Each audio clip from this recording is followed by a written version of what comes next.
The Jewish people were exiled and persecuted everywhere. And we were never allowed or able to defend ourselves. And here we live in a generation I was a kid, I was 10 years old in 1983. And I understood and appreciated the fact that we had our own Jewish state of Israel once again, which is really the third Jewish commonwealth. It's not the first time we have a Jewish state. Whenever you celebrate Israel Independence Day, Yom HaAtzmaut, I always tell people, and I put videos out there and I put memes out there saying, we are 3,000 plus years old, 75 years young. Right? Internalize that. We are one of the most ancient people in the whole world. And then people say, oh, only 75 years, only because the Holocaust, the United Nations gave you a state, you don't belong there, you're occupiers. Guys, we're 3,000 plus years old. This is our third Jewish state. Our first Jewish state was the first temple, our second Jewish state was the second temple. This is the third time. And on top of that, we are the only indigenous people in the whole world to have returned and have sovereignty in our ancestral homelands with our holy sites and able to defend ourselves.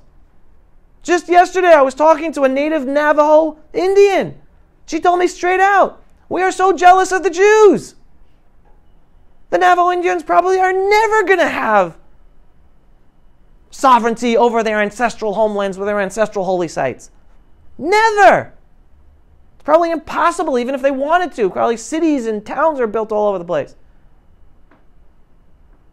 Because wherever they're living are in settlements that are not necessarily on their ancestral lands. We are! And what saddens me is not enough Jews, especially youth, are proud of who we are. And proud of how far we've come. And proud that we are the only indigenous people to return and have sovereignty in our homeland. You hear today everyone talking about indigenous rights and oppression. We are the most oppressed people in the world. We don't talk about it. And we succeeded. We overcame our oppression. The college campuses should be praising. You're a Jew? I am so jealous of you. That should be what's talked about on college campuses today. Oh my God, you guys are oppressed. I know what the Romans did to you. I know what the Greeks did to you. I know what the Germans did to you. I know what the Arab Muslims did to you. I know what the Poles did to you. And look where you are today. And you're back in your homeland. And you overcame it all. And you don't even talk about being oppressed. And you're just focused about helping the world. Oh my God, I want to be a Jew. That's what should be said on college campuses today. That's the truth. So that's what I want you guys to take from here. To be proud of your Jewish identity. Learn your history. Learn your Jewish history. Learn your Bible history. Start talking to your parents saying, let's go home to Israel. And if not today, then next year. If not next year, start planning it for a few years. Because we are the most blessed generation of Jews in over 2,000 years that we have our homeland. And I don't want people coming to Israel because they're running away from anti-Semitism. Right now, I was just talking to someone who's working with French Jewry. He opened up an organization like 2 years ago, and he said about Aliyah to Israel, and then only like a few families were signing up. Now it's impossible to live in France and not be affected by the anti-Semitism. They're signing up in the hundreds to move to Israel. But I don't want Jews to run away. I want Jews to run towards Israel, knowing how blessed we are to live in our homeland. Because right now, just right now, Monday is a holiday here in America, right? Yeah. Christmas, right? Christmas? Yeah, that's okay. Jews. I was like, what? Wait a second. I grew up in New York City. New York City, one of the most exciting times of the year in New York City, just being in New York, is what? Christmas time.